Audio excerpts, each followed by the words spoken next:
allies on top of Skull. Casters, give yourself a little row, kind of a little loose pocket behind. And we're going to go mage. Mage, mage, mage. Kill mage, kill mage. Alright, good. So you see the main group of Skull moves up. Engage the target right on top of it. Casters in range stays back. Healers, go ahead and put your heals on people so you can practice healing.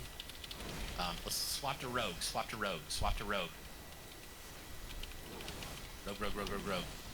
We're gonna throw a curveball in here. Callie needs a peel. Peel for Callie, peel for Callie. Good, nice. Very nice. Okay, let's go rogue. Rogue, rogue, rogue. Kill rogue. See how fast that thing's health moves down when everybody is on it. Let's go druid. Druid, druid, druid, druid. Okay, DK. Go DK. Go DK. Mix this up a little bit. Stack on skull. Stack on skull. Stack on skull. Stack on skull. Rogue. Kill rogue. Kill rogue. Again, this is just all about practicing the mechanics.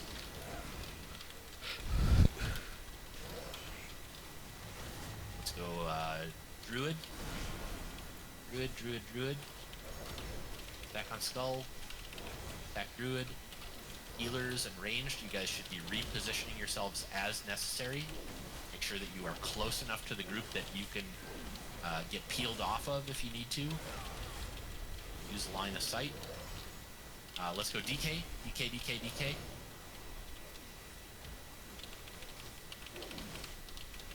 Let's go mage. Mage, mage, mage. Very nice. Let's go druid. Stack on skull. Stack on skull.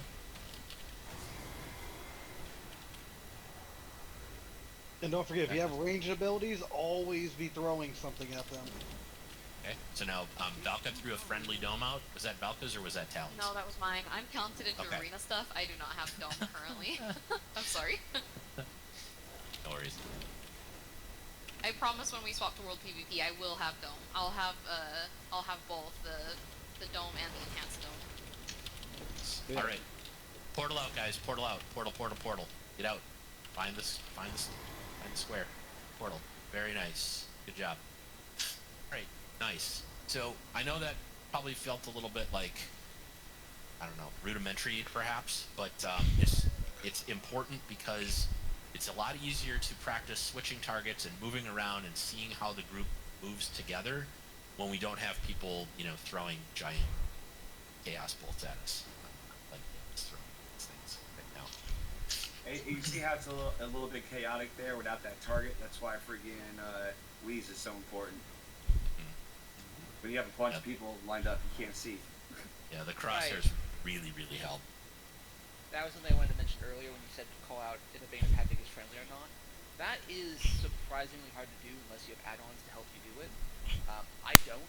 So the only way I can tell is that I look in my corner and I see the Mayhem buff, and then I know, oh yeah, I have a circle, I need to go ham on my DPS.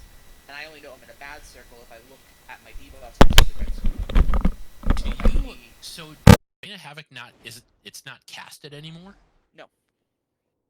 Oh. So how it works is if you okay. we have two talents. We have Havoc and Mayhem.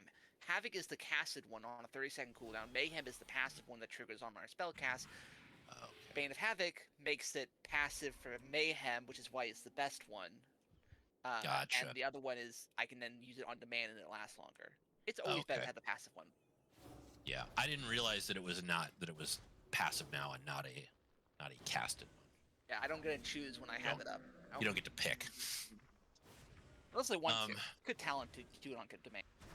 But yeah, Alright. I do just want to kind of burn home. If we are in a situation where there are targets at range and you can throw something at them, waste not, want not, keep that damage flowing. Because whenever they feel comfortable and groups aren't taking a lot of damage, that's when they clump up and they push in. But if we're keeping constant pressure, people's healths are constantly going down, they're going to be easier just to pick out because they don't want to go in with only half health. Yep. All right, you guys did a really nice job with this. Let's do this. So we're an hour in. I do want to bring us out and practice this and run around and murder some Alliance. So we will get to do that. Any questions from anybody, or maybe if we can, maybe one thing I might suggest is, I know that talents have changed a lot. Paladins are super strong now because of all of the revised talent trees. A bunch of classes have had a bunch of changes to them. So maybe if we can just kind of go around the horn for each of the different classes that we have here. Um, I'll start with just paladins in general, and Thal, maybe you can talk a little bit about the build that you're running for Rhett, because there are some synergies that will really help us out in a group situation. For protection paladin, so I'll start with prot paladin. Blessing of protection, blessing of sacrifice, and what I consider a mandatory PvP talent, Guardian of the Forgotten Queen. Prot paladin is really strong because of castable immunities. Prot paladin is a tank that heals. They can do damage, they can heal, but if you're rolling Prot Paladin, you are really there for group utility. It's the reason that I lead raid on Prot Paladin is A, it's really hard to kill a Prot Paladin, and B, if I see somebody dying, I can do something about it. Right. So if you're running in Prot, you should be watching the group for who to throw some off heals on. Word of Glory is really strong. There's a bunch of different talents that will enhance your Word of Glory, like Seal of Charity, gives you 50% of the benefit when you heal somebody else with it. Hand of the Protector is still really strong. It increases the healing by whatever missing health the target has on any target, so not just yourself. And then Guardian of the Forgotten Queen. There is also a talent, Gift of the Golden Valkyr, that will reduce your cooldown on Guardian of Queen and give you a what used to be the legendary, where when you drop below 30% health, you get Guardian of the Forgotten Queen casted on yourself, and that can proc every 45 seconds. I end up using Queen a lot on our healers. If I see a healer get below 50%, they are getting Queen. Okay, so let's maybe go to Rhett Paladins. Alrighty. Buckle up, we're about to go over some shit, okay? So, the way I play Retribution Paladin is not typically a cookie cutter style that most people like to play, but it's highly effective. It's been very tested. So, this may not be for everybody, but this is a mid-range Paladin build, but also very strong up close as well. But you do shine at mid-range, just out of range of most melees. You have strong AoE utility through Golden Path. Now that Consecrated Blade is an auto proc now, happens almost every time you use Blade of Justice. It just has a 10-second cooldown per Justice. Breathe. I got sneezed, but I guess it went back in. Okay, so a very important thing that most people don't realize in the moment is Luminescence is a very powerful spell at the moment. Mainly because the tooltips are all wrong. So it says when you're healed by an ally, allies within your aura gain 4% increased damage and healing for 6 seconds. Here's the cool thing. If you're running Crusader's Reprieve mixed with Templar Strikes and also your Consecration from Golden Path, if you heal yourself with it, gives you Luminescence as long as your health goes up. Meaning if you're in a prolonged fight, you'll have a constant 4% damage bonus and healing bonus. And if you're in a group, everybody in your group within your aura is going to have the 4% damage bonus and 4% healing bonus at all times. There's no cooldown to it. If you're healed or somebody's healed, or if you just heal yourself, it resets the cooldown for 5 seconds on everybody in your aura. So it is a stupid strong spell for by yourself or with a group. Then there's Judgment of the Pure. It's way stronger than a normal cleanse toxins. So what this does is casting Judgment on an enemy cleanses 1 poison, disease, and magical effect That's the key. The magical effect is the big one. A lot of dots from casters are magical effects that screw people over. Basically, it's a dispel. Um, your divine toll judgments do work with that, so it will cleanse just multiple people if you're spamming judgments, which you should be doing. You're constantly cleansing people in the raid group over and over again, which will be a huge benefit to the healers, so they're not having to worry about dispelling every little thing. And like, say if a rogue jumps on somebody, they put a bleed on the target, boom, it's gone because you just judgment. Um, it does work by yourself as well. It says allies only, but it cleanses you as well if there's no allies in the area. So that's a good way just to, you know, constantly be cleansed. And then of course, Aura of Reckoning is very strong. You do want to run Wake of Ashes with Seething Flames, Truth's Wake, very strong bleeds. You want to keep the bleeds up. I see a lot of people going Improved Judgment and Improved Blade of Justice for the 2 charges on each one. Trust me, it's not as good as Holy Blade and Boundless Judgment. Again, this is up to debate for everybody. I understand Blessing of Sacrifice is a very strong spell that most people want to pick, but for a Retribution right now, that's mainly just an arena ability. And even then, it's not mandatory for arenas anymore. You can, for sure, for arenas if you want to be a more support role, but our new position is more of an arms warrior at this point. We're very strong at single target burst and applying pressure, so we want to keep the pressure up.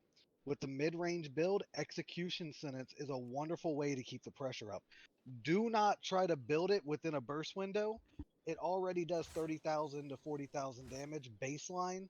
If you try to stack it up within your burst window, it's good if it does end up that way, but you're going to lose damage if you try to. Best just to throw it on a target, then keep attacking it. Throw it on a target every single time a cooldown is off. I've done over 10 million damage this patch in one arena just from just throwing execution sentences on targets every time it came off a cooldown. It's only a 30-second cooldown, really strong hit. The person doesn't expect it because it's over their head for so long, and then it gives you a chance to burst them down a bit, and then once it hits them, takes them out. It's a quick thing you can just throw on it. There are so many little things with Ret right now, especially Empyrean Legacy. That's almost a must-have if you're running Final Verdict. Empyrean Legacy will trigger a Divine Storm when you use your big ability, either Justicar's Vengeance or Final Verdict. I prefer Final Verdict. It occurs every 20 seconds, which is a big thing. 20-second cooldown on that, huge. Does a lot of damage. What's up? Oh, you're good. Yeah, go for it.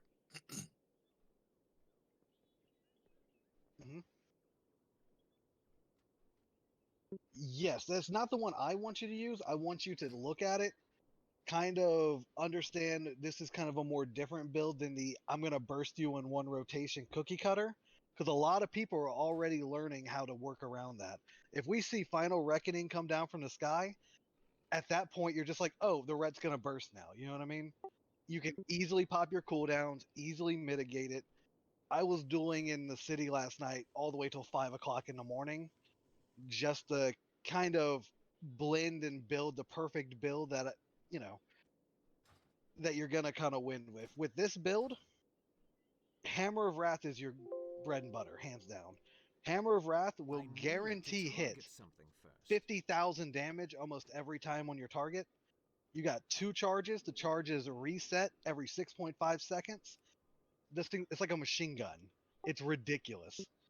Yep. And the But- so I put a couple of the ones that Thal mentioned towards the beginning in raid chat. So Light Forged Blessing. These are the 3 that are like, you really want to have these when we are in team fights, when we're in world PvP, when we're fighting the gnomes on Saturday. So Light Forged Blessing, Divine Storm heals you and 4 allies for 3% of maximum health. That is a huge pressure reliever for our healers. So when if you're a Ret Pal and we're in a like fairly large clustered team fight, you want to probably use Divine Storm a little bit more than Final Verdict, Well, just because of that, because you're that's the throwing beautiful heals part. out as well. Every 20 Um, seconds, you get an auto Divine Storm proc. So you're going to be doing Divine Yep. Storms every 20 seconds, along with your single target. For a big group thing, you can drop Healing Hands and then pick up Lightforge Blessing. Healing Hands, the more I play with it, it ain't that good anymore. Like in PvP, it's really, really nerfed. I'm actually dropping it right now. I don't think it's worth it anymore personally. But the thing that is really worth it and really stacks up over time is Fading Light. Mainly because it's the Blessing of Dawn and the Blessing of Dusk are just overpowered. Like Blessing of Dusk causes your holy power generating abilities to also grant you an absorb shield for 10% of the damage and healing dealt. So Alright. all the damage you do and healing you do, percentage base goes to an absorb shield for you. Sorry to interrupt. I had a question. I was late. So what exactly is happening on Saturday? How's it gonna work? So I don't know if you guys answered that. yeah, so we are going to fight Nomerigan forever. So that's that all gnome guild. So it's probably going to be it'll be even numbers. So however many they bring, however many we bring, we'll match the teams up so that they're we'll sit some people if we need to, or they'll sit some people. I Okay. would imagine we'll probably have some more, but and we'll go over all the rules like on that day, but it will likely be things like no B reses. Um, if you die, don't go. If you die, don't res. Just like go back to your body and wait. Like everybody has to res together because we're essentially running like a couple of different 10v10s and we're trying to make it as fair as possible. Gotcha. So it's because I saw it was like an Outland, so I wasn't sure if we were doing like the tower objective or it's just like We a full are. out brawl. Oh, it is Yeah, tower objective. Oh, okay. It is going to be tower objective. Yeah. So there'll be certain rules that we've agreed to with them ahead of time, like stuff about the B reses. We will be doing tower objectives around there, so it'll be kind of as close as we can get to a world PvP simulation that is relatively equal on both sides. See. Okay, so going back to the Ret Paladin thing, there's so much I could tell you about it, but I don't want to take up too much time here. Any Ret Paladins that are looking to improve themselves or just want some training, hit me up on Discord. I'll be here all night, all the way until the AM. Just let me know. We'll sit down. We'll theory craft. We'll kick it. We'll grab some drinks, put on some music. We'll have some fun. We'll figure out everything. We'll duel each other and kind of gauge what's good for you. Because that's the whole thing that I believe when it comes to PvP. Every class is overpowered if you play it right. You just have to find what feels right to you. Cool. Thanks, Thal. DJ Thal, he'll be here all night, spinning tunes till the early morn. Okay, let's. Why don't we do this? Let's go with Valka. Do you want to talk a little bit about DK? Yeah, absolutely. So DK, and this is kind of going off on a tangent, but it's just an overall general for everybody. While damage is really important, popping damage meters is not what's gonna matter in a world PvP fight.